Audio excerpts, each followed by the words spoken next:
Jeff, best shooter in the NBA right now? I think he is. Best three-point shooter in the NBA. Who's the best shooter? I'll take this guy because he's pretty special. And in a few years in the NBA, he's become a superstar. In the 75 years of NBA history, there aren't many players that have had the ability to revolutionize the way the game is played. Sure, there have been many good players throughout time, but only certain ones will be remembered. We have been lucky enough to witness the biggest revolution in NBA history from one player by the name of Steph Curry. Today, I'm going to be telling you guys the story about the undersized kid born by the same doctor as LeBron that went to Davidson and changed the NBA forever. What's going on, everyone? Thank you all for clicking on this video. If you enjoy it, I would appreciate it if you dropped a like and left a comment. Also, make sure to subscribe and hit that bell so you never miss another video.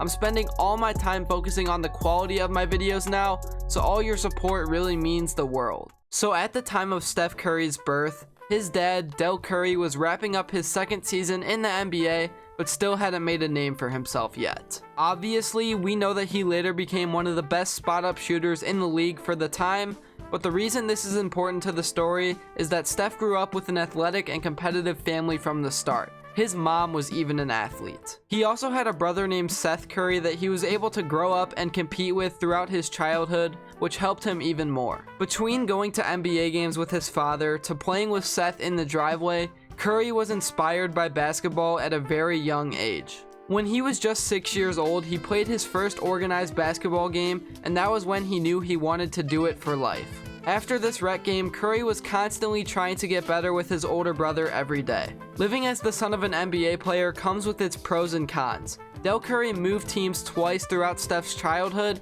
so he had to go from Charlotte to Milwaukee and then to Toronto, which can be tough on a kid. One problem Steph had throughout his childhood with basketball is that he was super small and had to shoot the ball awkwardly to get enough power under his shot. He was under 130 pounds and only 5'6" throughout high school, so that explains a lot of that. He was a very talented player, but his size made him doubt himself. He attended Charlotte Christian in North Carolina for high school, and as a freshman, he was given the option to either try out for the JV or varsity team. Because of the doubts he had in himself, he took the safe way out and tried out for JV. He later said, "I think I took the easy way out trying to play JV, and I never really put myself out there and shot for the moon." He also said, "About halfway through my JV season, I was starting to regret it because I really felt like I was good enough to play at the next level, but I didn't really have the belief to put that into action when the time mattered." This decision filled Curry with regret, but it was a good learning lesson to always believe in himself and be fearless. He balled out the rest of his season knowing that he could have done more. He did get called up eventually. He still struggled with strength and had to shoot the ball from his waist, but he found ways around his problems. He learned that if he wanted to take his game to the next level, that he would need to reconstruct his jump shot, so that is exactly what he worked on the whole next summer. With the fact that his dad was a sharpshooter in the NBA, Steph knew exactly what to do to take his three-point shot to the next level. Things didn't come easy though. He was forced to take the summer off to fix his jump shot, and he started to lose his love for the game. Although, taking the summer off completely changed his game, and in his senior year, he shot nearly 50% from the three-point line, which is unreal. He also helped lead his high school to another state playoff appearance. This season earned him an offer to play at a small college named Davidson. He didn't get much exposure there until later, being that Davidson was a smaller school. He stayed loyal throughout his college career, even when he later started to get noticed. Davidson was one of the only schools that actually wanted him from the start, so he wanted to give his all for the program. Like always, things didn't go perfect in the beginning of his collegiate career. He still was small and was a turnover machine. Going into his sophomore season, Curry finally hit a decent growth spurt, and that took him to the height of 6'3". This helped him a lot because he finally had a good enough height to become an NBA player. He finished his sophomore season scoring over 25 points per game, and he led Davidson into a March Madness matchup against the number 7 seed Gonzaga Bulldogs. All the eyes were on Curry, and everyone wanted to see if the hype was real. He responded by scoring 40 points and stunning the Zags' hot start. He even scored 30 of his points in the second half. After the tournament was over, Curry was finally starting to gain a little bit of hype heading into the draft, but nobody expected what was to come next. Going into the NBA draft, Curry was a projected lottery pick. He ended up being picked 7th by the Golden State Warriors. The Warriors didn't have much talent on their team yet, but they still had guys like Monte Ellis that Steph would have to compete with.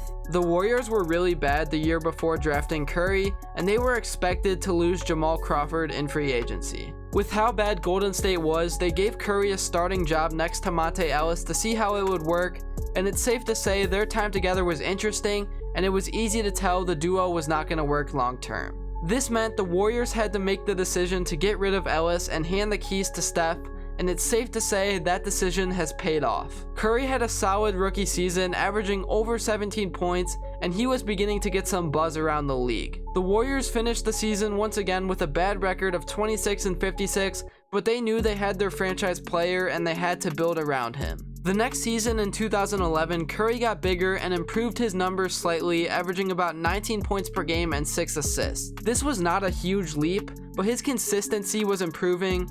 The next season was about the same, but Curry suffered his daunting ankle injury that cost him from getting a big contract. He hadn't had many health issues before this, but he ended up only signing a 4-year, $44 million extension, which was even still pretty risky by the Warriors. The next few seasons, Curry still was having a lot of issues with his ankle, and he had to get multiple surgeries. During this time, the Warriors were also building up their roster for when he would come back fully healthy. He had yet to play with Klay Thompson, but let's just say, as soon as the two did get to play together, it was clear that the duo was something special. In their first 2 seasons together, they earned the name Splash Brothers because the way those two were able to shoot threes was unlike anything we had ever seen.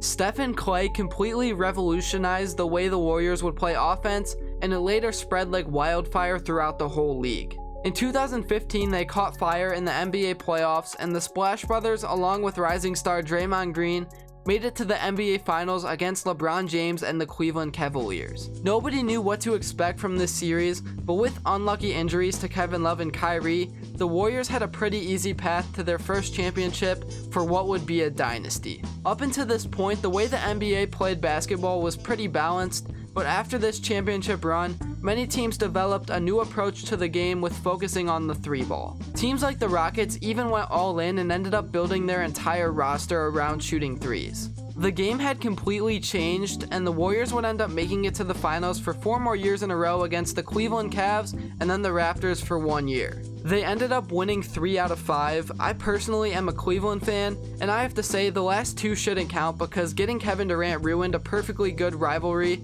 and it honestly was the start to the fall off of the NBA. Many may disagree, but I just had to get that off my chest. Anyways, it was clear that the Warriors were the best team in basketball for many years, and for Curry, he was able to win back-to-back MVPs. In 2019 and 20, Golden State was devastated by injuries to Durant and Klay Thompson, which limited their chances to make the playoffs. Kevin Durant ended up later leaving to go play with Kyrie Irving and the Brooklyn Nets. This left Curry basically by himself, and the Warriors had to complete a mini rebuild to become contenders again. Back in 2019, the Warriors drafted a super raw guard out of Michigan named Jordan Poole.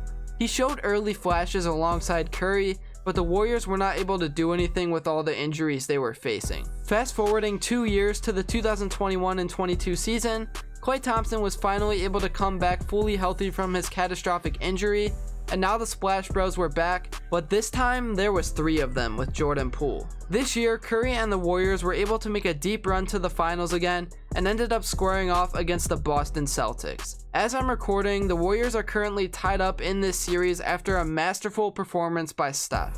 This could be the year that Curry wins his first ever finals MVP, but only time will tell. For the Warriors, it's been a crazy decade, and thanks to Curry, the game has completely changed in a way that we could have never imagined. That's going to be the end of this video. Let me know in the comments below what I should make next. This video took a long time to plan out and make, so I would really appreciate all your support. Also comment below if you think Golden State is going to end up winning the finals. Thank you all for watching, and until next time, I'll see you all later.